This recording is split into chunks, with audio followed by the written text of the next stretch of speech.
افطار کروانے والوں کے گناہوں کی بخشش کا ذریعہ بن جائے گا۔ یہ افطاری گناہوں کی مغفرت کا سبب بن جائے گی۔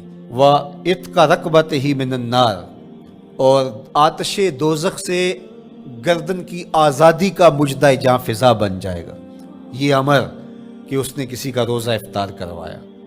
وَقَانَ لَهُ مِثْلُ أَجْرِهِ مِنْ غَيْرِ أَنْ يَنْقُصَ مِنْ أَجْرِهِ شَيْءٌ، اور روزہ افطار کروانے والے کو روزہ رکھنے والے جتنا اجر ہی دیا جائے گا، لیکن روزہ رکھنے والے کے اجر میں بھی کوئی کمی نہیں واقع ہوگی۔ جتنا اس نے سارے دن کی بھوک اور پیاس کاٹ کر کے تکلیف اٹھا کر کے روزہ رکھا، جس نے شام کو اس کو افطار کر دیا، اتنا ہی ثواب اس کو عطا کر دیا جائے گا، اس کا اجر کم کیے بغیر۔ اللہ اکبر! یہ امت کے لیے اللہ نے کیا پیکج دیا ہے، کیا کرم نوازیاں ہیں اس امت کے لیے۔ آقا کریم نے ارشاد فرمایا، ایک شخص صبح سے لے کے ظہر تک مزدوری کرتا ہے، اس کو ایک کی رات دیا جاتا ہے، اور ایک شخص ظہر سے لے کر عصر تک مزدوری کرتا ہے، اس کو بھی ایک کی رات دیا جاتا ہے، اور ایک عصر سے لے کر مغرب تک مزدوری کرتا ہے، اس کو 2 کی رات دیے جاتے ہیں۔ فرمایا پہلی مثال یہود کی ہے، دوسری مثال نصارہ کی ہے، اور تیسری مثال میری امت کی ہے۔ یہودیوں نے اور عیسائیوں نے اس پہ اعتراض کیا کہ ہمارا اجر کیوں تھوڑا ہے، تو میرے اور آپ کے آقا و مولا نے فرمایا تمہارا تھوڑا نہیں، ہمارا زیادہ ہے۔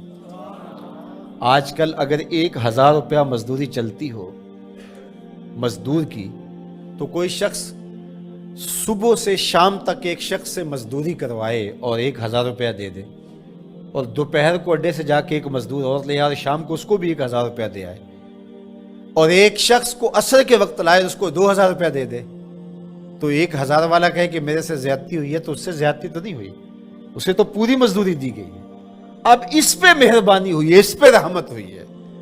تو کہا یہود اور نصارہ کی یہ مثال ہے، ایک صبح سے ظہر تک مزدوری کرے اس کو 1 کی رات، ایک ظہر سے عصر تک مزدوری کرے اس کو بھی 1 کی رات، اور تیسرا بہت تھوڑا وقت عصر سے مغرب تک مزدوری کرے اس کو 2 کی رات۔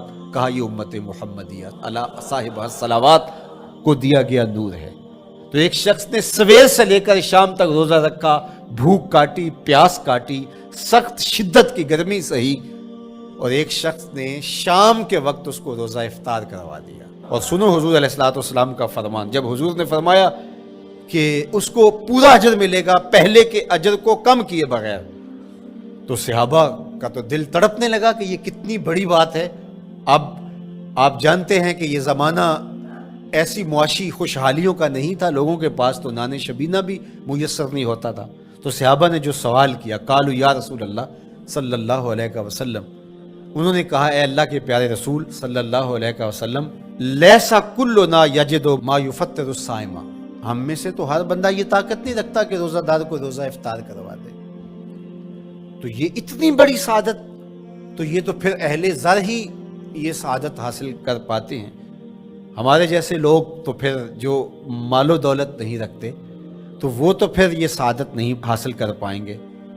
تو میرے اور آپ کے آقا و مولا نے کیا فرمایا؟ قال، حضور نے ارشاد فرمایا، یؤتی اللہ ھذا الثواب، یہ ثواب اللہ اسے شخص کو بھی عطا کرے گا، من فطر صائما علی مزقۃ لبن او تمرۃ او شربۃ من ماء، فرمایا کہ یہ اجر اللہ اس کو بھی عطا کرے گا جس نے کسی کا روزہ 1 گھونٹ دودھ سے کھلوا دیا، یا 1 کھجور سے کھلوا دیا، یا پانی کے 1 گھونٹ سے اس کا روزہ افطار کروا دیا۔ لازمی نہیں ہے کہ دسترخوان سجا ہو، انواع اقسام کے کھانے پڑے ہوں، اور وہ افطاری ہی افطاری قرار پائے گی۔ جس نے کسی کو وہاں باہر ٹوٹیوں سے پانی کا گلاس بھر کے، کٹورا بھر کے سادہ پانی بھی پیش کر دیا، تو اس کو بھی ثواب مل جائے گا۔ کتنا ثواب ملے گا؟ پورا روزہ رکھنے کا ثواب اس کو ملے گا۔ کتنی رحمتوں کی لوٹ سیل لگی ہے، کوئی ایسے بھی بانٹتا ہے، کوئی ایسے بھی کرم نوازیاں ہوتی ہیں، لیکن میرے رب کے خزانے کتنے کھلے ہیں۔ میں نے مدینہ المنورہ میں ایک شخص کو دیکھا کہ وہ روزے کے وقت وہاں سے ہی گلاس لیتا اور زمزم سے بھرتا اور روزہ داروں کے آگے رکھتا چلا جاتا، اور روزانہ اس کا یہ عمل ہوتا، نماز عصر کے بعد شروع ہوتا، جتنی اس کی پہنچ ہوتی ہر ایک کے آگے رکھتا چلا جاتا، پانی بھی وہاں سے لیا، گلاس بھی وہاں سے لیا۔ اللہ اکبر، فرمایا دودھ کا ایک گھونٹ یا پانی کا ایک گلاس یا ایک کھجور اس نے کسی کو پیش کی اور اس نے اس سے روزہ کھولا، اللہ کے محبوب فرماتے ہیں پہلے کے اجر میں بغیر کسی کمی کے اس کو پورا ثواب روزے کا نصیب ہوگا۔ اللہ اکبر۔ اب سنو، پھر حضور نے ارشاد فرمایا ومن اشبع صائمن، اور جس نے صحیح اہتمام کے ساتھ روزے دار کو اچھا کھانا کھلایا، اچھی پرتکلف افطاری دی، سقاہ اللہ من الحوض شربتا لا یظمأ حتی یدخل الجنہ، اس کو حوض کوثر سے ایسا جام ملے گا کہ اس کو کبھی پیاس نہیں ملے گی یہاں تک کہ جنت میں چلا جائے گا۔ اللہ اکبر، اس کو کوثر کے جام نصیب ہو حشر کی گرمی میں۔ اور آپ کو معلوم ہے، علماء سے آپ نے بارہا سنا ہوگا کہ جام کوثر جس نے ایک بار پی لیا پھر 50,000 سال کے دن میں اس کو دوبارہ پیاس نہیں لگے گی۔ یہ جام کوثر کی خصوصیت ہے۔